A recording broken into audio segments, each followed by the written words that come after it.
Les gars, je vais spoiler Stranger Things, donc si vous avez pas vu le dernier épisode, vous pouvez dégager de là. Et on va parler de la théorie de Golemont, comme quoi Eleven sera encore vivante. Parce qu'il faut être un Golemont pour penser qu'elle est encore en vie. Parce que oui, cette théorie, c'est simplement Mike qui se fait des films dans sa tête pour réussir à passer son deuil. C'est tout. Parce que je rappelle que Callie est tout simplement morte, hein, au milieu de l'épisode. Mais elle revient à la fin pour faire un clone d'Eleven pour que tout le monde pense qu'elle meurt. Mais c'est tout à fait normal. Et puis même, imagine, elle est pas morte de la balle.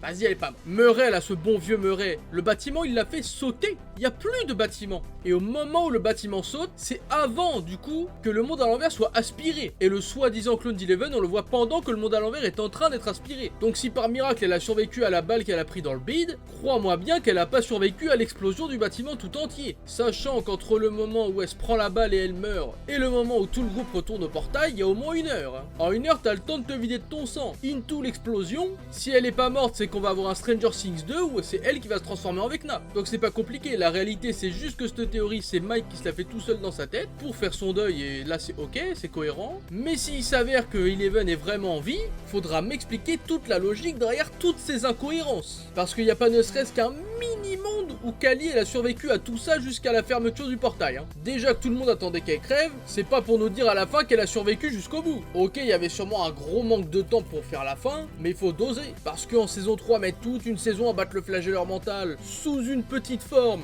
et à la fin, mettre 20 minutes à battre la vraie forme originelle avec Vecna à son prime, ça c'est de l'enculade. Ça c'est du scénario de Golemont. Et moi on me prend pas pour un Golemont. Donc les gars, dites-moi ce que vous en pensez. Mais si vous pensez qu'Eleven est en vie, vous êtes des sboobs. Vous n'êtes qu'un ramassis de Golemont. Donc les gars, je vous fais des bisous et je vous dis à la prochaine. Salut, salut.